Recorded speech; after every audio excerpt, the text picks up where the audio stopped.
Hello, c'est Maude. J'espère que tu as passé une bonne semaine. Après avoir fait 5 épisodes un peu plus théoriques, disons ça comme ça, j'ai envie de revenir à quelque chose de plus authentique, de plus brut, de plus moi, tout simplement.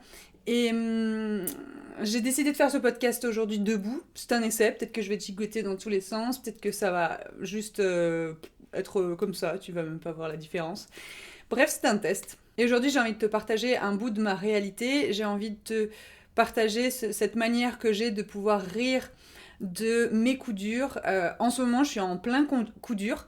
Et rire de ces coups durs, ça ne veut pas dire euh, enlever de la valeur à ce coup dur. Ça veut pas du tout dire ça. C'est plutôt réussir à avoir un côté plus léger, plus dérisoire de soi dans tout ce qu'on peut prendre vraiment de très lourd à cœur et de se dire putain en fait il y a moyen aussi de vivre la même difficulté mais sans se sentir aussi lourd, se sentir pesé, se sentir dans tous les états possibles du monde à l'intérieur. Donc je vais commencer par te raconter un petit peu ma situation et ensuite parler plutôt du sujet général. Mais évidemment j'ai envie de te partager un bout de moi pour que tu puisses comprendre ce que je peux traverser et pour que tu puisses t'identifier aussi si tu te sens concerné et que ça puisse t'apporter des clés.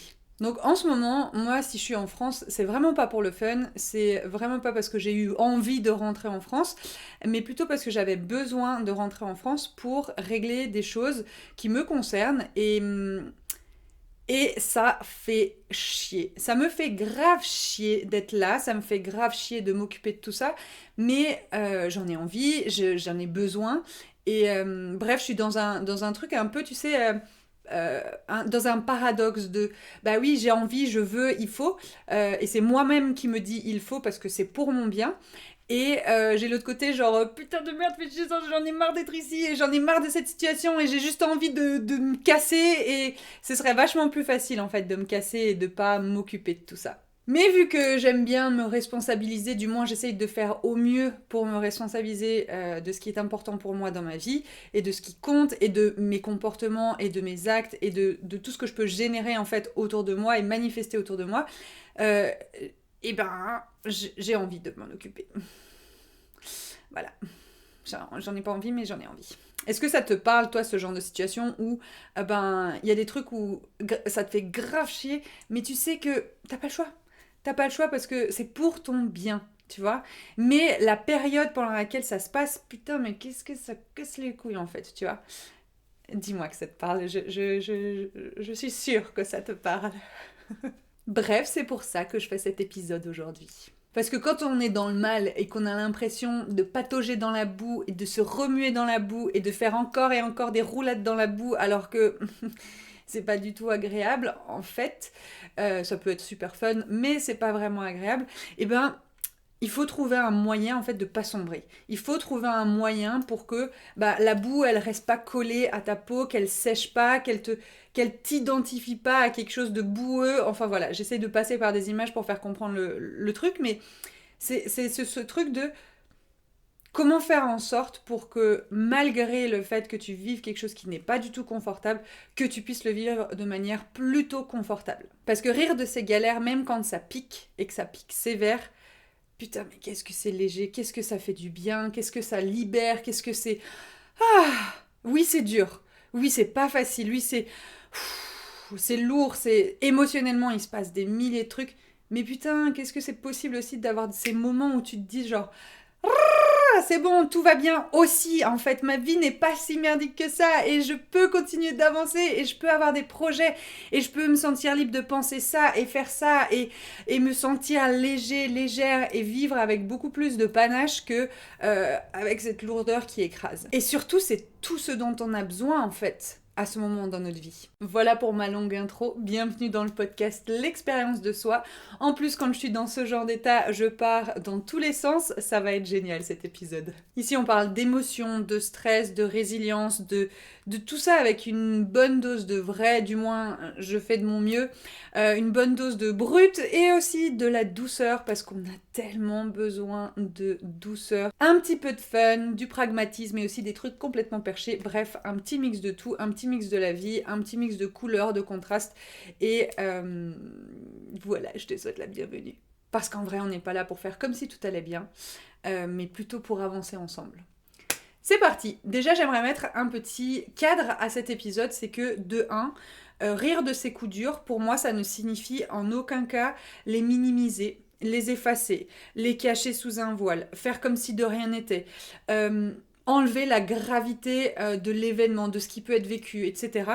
Ça ne change rien au coup dur, vraiment pas. D'accord? Il ne s'agit pas de faire du coup dur quelque chose de léger. Non, c'est pas le coup dur qui devient léger. C'est comment toi tu le vis et comment toi tu le perçois. Parce que faire ça, ça nous permet à nous de le vivre différemment. C'est comme, tu sais, se dire oui, bon, mais quand même, je vis ça, mais il y a des choses plus graves dans la vie. Moi, je suis pas du tout d'accord avec cette phrase-là. Oui, il y a des choses plus graves, c'est clair, mais ça n'empêche pas que toi, tu vives quelque chose et qui n'est pas du tout confortable. Et la seule chose que tu peux faire, c'est d'apprendre à le vivre avec plus de légèreté, mais ça n'enlève rien à la valeur et à la gravité, si je peux dire ça comme ça, de ce qu'il en est en fait. Et de deux, ce que j'aimerais aussi clarifier et placer comme cadre, c'est que moi je choisis de rire de ce genre de situation. Ça veut pas dire que je me moque de moi, ça veut pas dire que je me ridiculise, ça veut pas dire que... Ça n'a rien comme connotation de dévalorisation, vraiment pas.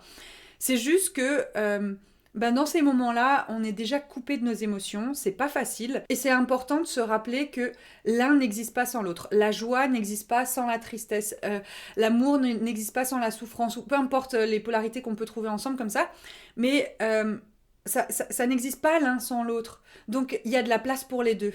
Et il y a de la place pour les deux quand ça va bien, et il y a de la place pour les deux quand ça ne va pas aussi. Donc oui, même pendant les coups durs, on a le droit d'être léger, on a le droit de rire, on a le droit de s'épanouir, on a le droit de faire des trucs de ouf, on a le droit de tout en fait dans le positif. Je te dis ça parce que moi je me souviens que quand, j'en ai déjà parlé dans les autres épisodes, mais quand mon ex-compagnon avait eu son accident, moi j'avais besoin de couper à un moment donné parce que ça m'écrasait en fait. Je ne savais pas s'il était vivant, s'il était mort. Enfin, c'était un truc qui était vraiment pas agréable à vivre. Et j'avais regardé un film et pendant 2 heures en fait j'avais déconnecté. J'étais ailleurs, j'avais plus du tout pensé à lui et je m'en étais voulu. Je m'en étais voulu, mais comment c'est possible d'oublier ça? C'est tellement grave ce qui est en train de se passer. Mais en fait, j'avais besoin de cette soupape de décompression. Et j'aimerais juste enlever en fait cette notion de culpabilité sur ce genre de choses. Non, on n'a pas besoin de culpabilité, de se sentir bien même quand la vie, elle est putain de dure. Et pour autant, ça ne veut pas dire faire comme si on oubliait nos problèmes, ça ne veut pas dire les lisser, ça ne veut pas dire les mettre de côté. Au contraire, c'est important de faire un travail dessus, c'est important de faire un travail profond, de se faire accompagner, de se faire aider sur ce genre de process parce que on n'est pas équipé pour, on n'a pas les compétences pour le faire comme ça, on nous a pas éduqués à le faire, donc forcément il faut qu'on apprenne. Et se faire accompagner, ça nous permet d'apprendre à gérer nous-mêmes nos coups durs. De mon côté, c'est ce que je fais dans mon taf, c'est cet accompagnement que j'ai choisi de faire comme travail, mais c'est aussi ce que je fais pour moi de mon côté, dans ma vie perso. Je me fais constamment accompagner et pour moi, c'est même pas négociable, c'est pas quelque chose qui me... Ça me viendrait pas à l'idée de me dire, non, en fait, moi, mes coups durs, j'ai besoin de personne, en fait. Avant, évidemment, je réfléchissais comme ça, mais aujourd'hui, plus du tout en fait. Bien sûr que j'ai besoin d'être accompagnée. Bien sûr que j'ai besoin de quelqu'un qui me permet de voir dans les angles morts où je n'arrive pas à voir moi. Parce que je suis humaine en fait après tout. Et on est tous humains. Et c'est souvent quand notre ego il est très fort et très présent. Désolée, ça fait un peu mal quand on dit ça. Mais c'est vraiment en tout cas ce qui s'est passé pour moi. C'est que c'était mon ego qui me faisait me dire... non, quand même, t'as pas besoin d'aide parce que tu vas t'en sortir toute seule. Mais oui, toi, t'es une guerrière, t'es une battante, tu vois, t'as cette capacité-là, toi. Non, en fait, on a tous besoin les uns des autres. Et j'en suis persuadée. Bref, je pense que l'intro aura été plus longue que le condensé de ce que je voulais te dire en fait aujourd'hui. Donc, rappel bref sur ma situation. Je suis en France, j'ai pas envie d'être là, mais je dois être là parce que j'ai choisi d'être là. Enfin bref, tout ce truc qui part dans tous les sens. Et ça a beaucoup de côtés négatifs pour moi, du moins je le perçois comme ça. Sauf que il y a aussi plein d'autres côtés positifs, c'est que je suis en France, je peux voir mes proches, je peux profiter de la bonne bouffe, je peux faire des événements ici, il y a plein de trucs en fait qui sont super, super, super agréables pour moi d'être en France maintenant. Seulement, il y a le côté lourd, tu vois, qui prend très souvent le dessus. Donc, c'est un entraînement de tous les jours de me dire, ok, comment je peux faire pour ne pas me laisser happée par cette lourdeur et au quotidien continuer de voilà me connecter aux choses qui me font du bien, avoir un rythme, une discipline de vie qui me fait du bien, qui me crée de l'énergie au lieu de m'en prendre, etc. Donc niveau émotionnel, il y a plein de choses qui se passent à l'intérieur, c'est comme un combat de moi envers moi-même et c'est au plus je résiste, au plus ça fight, tu vois. Donc mon objectif c'est de résister de moins en moins et de laisser faire les choses, de m'autoriser à être chiante, de m'autoriser à être négative, de m'autoriser à vivre les trucs de manière lourde, mais aussi de m'autoriser à vivre les choses légères, de m'autoriser à rire, de m'autoriser à être complètement starbée si j'ai envie d'être starbée. Enfin, tous ces trucs-là, en fait, c'est m'autoriser à être moi dans toutes mes facettes et comprendre aussi que mes points négatifs, mes comportements de merde sortent un peu plus en ce moment. Parce qu'il y a des raisons à ça en fait, tout simplement. Donc tu comprends qu'il y a vraiment un conflit intérieur. Moi j'ai la sensation que je veux avancer dans ma vie et continuer de construire ma vie ailleurs. Seulement je me sens en stand-by ici, emprisonnée, je me sens freinée. Et pour autant je sais très bien que je ne suis pas en train de ralentir, je suis au contraire en train de créer quelque chose qui va me permettre de m'expanser plus tard. Enfin voilà, j'aimerais juste que toi aussi dans ta vie tu puisses voir quels sont les freins que tu rencontres en ce moment, mais aussi quelles sont les chouettes choses qui se passent pour toi, parce qu'il y a toujours des deux. Et c'est un choix de vouloir voir les deux. C'est pas un choix qui est facile à faire, évidemment, mais c'est un choix qu'on peut faire. Le point que je veux mettre en avant, là, c'est vraiment ce truc de se créer des moments agréables alors que tu sais que tu sens en fait que t'es pas là où tu aimerais être. Mais pour autant, c'est important de se créer tous ces moments qui te font connecter, tu sais, à ta petite étincelle à l'intérieur, à ce qui te donne la joie de vivre, à ton insouciance, tout ce truc-là. C'est un besoin de reconnecter, un besoin plus que jamais quand tu es dans ce genre de moment. Moi, ce qui m'a permis de lâcher le truc, c'est de me rendre compte en fait que je devenais négative, j'entrais beaucoup dans la critique, j'étais beaucoup plus focalisée sur les autres, genre tu vois. À chaque fois que je fais ça, c'est que moi je vais pas bien. Je déteste quand je fais ça, mais pourtant c'est une information pour moi de me dire ah cocotte, tu vas te calmer là et tu vas regarder à l'intérieur ce qui se passe. Et c'est une amie à moi qui m'a fait une petite réflexion, genre, moi, t'es un petit peu négatif quand même en ce moment. Et là, ça m'a piqué quand même, tu vois. Je me suis dit, fait chier parce qu'elle a raison, en fait. Et le fait qu'elle me le dise et qu'elle me permette de voir que, ouais, c'est vrai, t'es négative en ce moment. Tu peux un petit peu lâcher la pression sur ce truc-là. Et ben en fait, ça m'a permis de switcher et de me dire putain, mais oui, en fait. Et j'ai le droit, j'ai complètement le droit. Mais tant que j'étais dans la résistance de ne pas vouloir euh, accepter que je puisse être dans un état de colère, en fait, et qui me faisait manifester ça par des choses plutôt négatives chez moi, et ben tant que je n'acceptais pas ça et que je résistais à ça, ben je restais bloquée dedans, en fait, tu vois. Donc si comme moi, tu es dans une période de vie, dans une situation qui te saoule, mais que tu veux choisir de ne pas te laisser plomber, bah, j'espère que ce podcast va t'apporter quelque chose. Il y a des étapes là-dedans. Au début, c'est très difficile de voir qu'on est tout de suite là-dedans. Il y a une forme de déni qui se crée, ce qui est tout à fait normal en fait. Il n'y a aucune culpabilité à avoir sur ce plan-là parce que ben oui, en fait, on a le droit de ne pas voir les choses, de ne pas ressentir les choses tout de suite. On est, on est humain et ça fait partie d'un processus, en fait, tout simplement. Et après, commences à t'en rendre compte. Ah, ok, ouais, je commence à sentir qu'il y a un truc qui va pas, nanana, nanana. Et après, tu commences à poser vraiment de la conscience dessus. Oui, c'est vrai, maintenant, je sais vraiment identifier. Oui, c'est vrai, maintenant, je sais vraiment identifier que dans ma vie, je suis comme ça, là, maintenant, à cause de ça, et il se passe ça parce que tatati tatata. Cette prise de conscience-là, elle est hyper intéressante pour la suite parce que c'est ce qui rend le truc plus léger, c'est ce qui rend le truc plus fluide et tu te dis, ah en fait il y a des raisons à ça, en fait il faut donner du sens. Ton cerveau il a besoin de donner du sens aux choses. Et à partir du moment où tu comprends qu'est-ce qui se passe pour toi, qu'est-ce qui se passe en toi, il y a beaucoup de choses déjà qui sont... Ça ne veut pas dire que tout est réglé, évidemment, mais il y a déjà beaucoup de choses qui sont plus légères. Donc, je te pose cette question. dans ta vie là actuellement, quelle est la partie sur laquelle tu peux un petit peu te leurrer, mais que tu sens que tu es en train de te leurrer, tu vois. Et que tu as besoin peut-être d'une discussion avec quelqu'un, ou que tu as besoin d'être accompagné, ou peu importe. Mais tu as besoin de mettre le doigt sur certaines choses parce que tu sens à l'intérieur de toi que ça va pas, en fait. Et, et après, une fois que tu as mis le doigt sur ça, il y a déjà des choses qui sont plus légères. Après, ça peut être un travail plus profond qui peut être intéressant. Et donc, pourquoi moi je choisis de rire de ma situation, de pouvoir en parler de manière un petit peu extravertie, je ne sais pas du tout le mot adéquat, mais c'est pas grave. Euh, mais parce que sinon, en fait, on sombre dans le stress, on sombre dans la frustration, dans la résistance, dans l'impression de subir quelque chose de super lourd, et c'est super désagréable.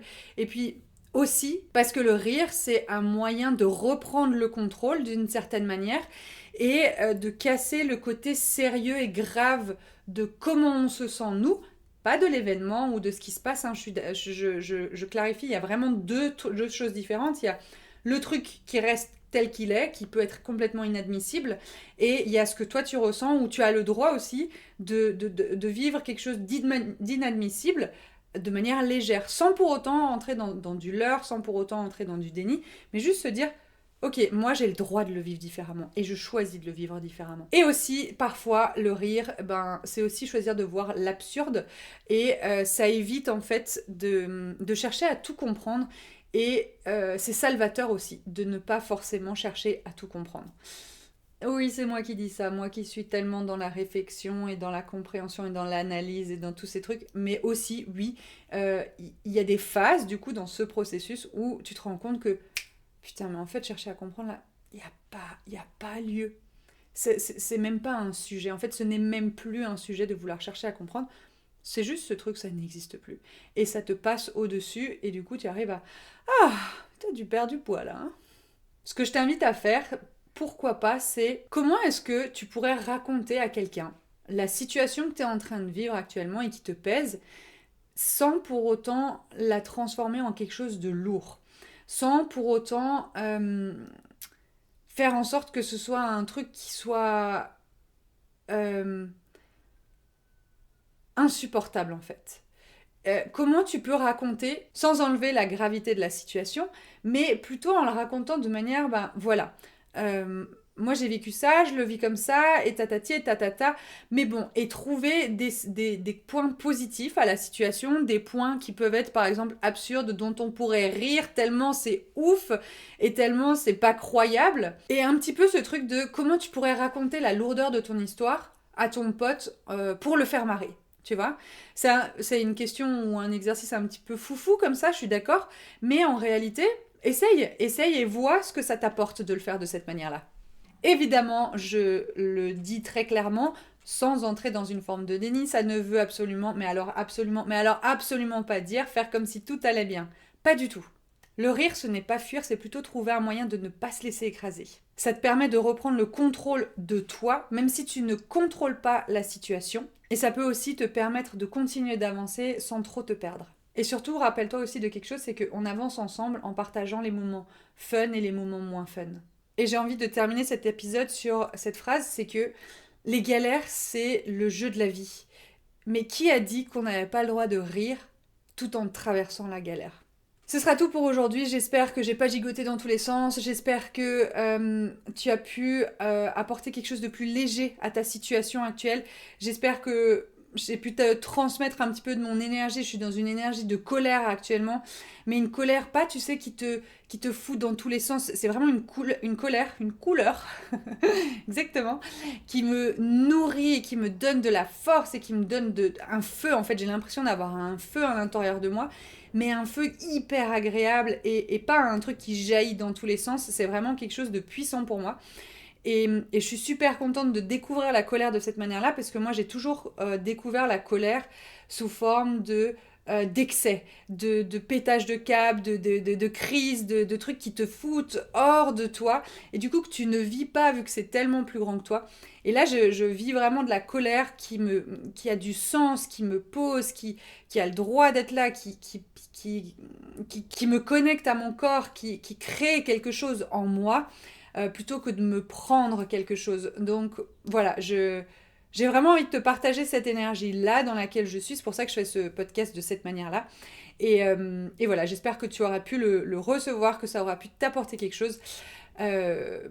N'hésite pas à me faire un petit retour dans les commentaires. Dis-moi ce qui t'a parlé, ce qui t'a pas parlé, ce avec quoi tu es d'accord, ce avec quoi tu n'es pas d'accord. Moi, je te partage juste mon expérience et j'ai juste envie de te transmettre mon énergie. Voilà. Je te dis à lundi pour un petit cours de bien-être sur le corps et à jeudi prochain pour le podcast. D'ici là, prends soin de toi. À la vie.